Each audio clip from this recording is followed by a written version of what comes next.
मधेपुर थाना क्षेत्र के अलग अलग जगहों से पुलिस ने बुधवार रात 5 लोगों को गिरफ्तार किया। गिरफ्तार लोगों में 3 पियक्कर हैं और 2 कोर्ट वारंटी हैं।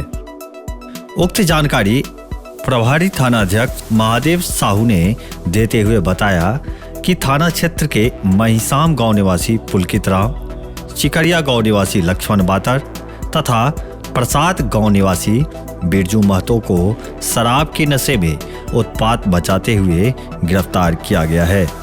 उन्होंने बताया कि तीनों पियक्कड़ों का स्थानीय पीएचसी में मेडिकल करवाया गया, जिसमें शराब पीने की पुष्टि हुई।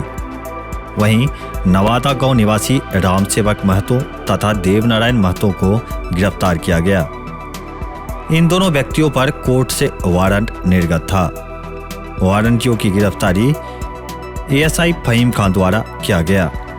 कार्यकारी थाना अध्यक्ष ने बताया कि गिरफ्तार 5 व्यक्तियों को न्यायिक हिरासत में गुरुवार को भेज दिया गया है। क्षेत्र भर के और भी ताजा अपडेट के लिए मिथिला 24/7 चैनल को सब्सक्राइब करना ना भूलें। धन्यवाद।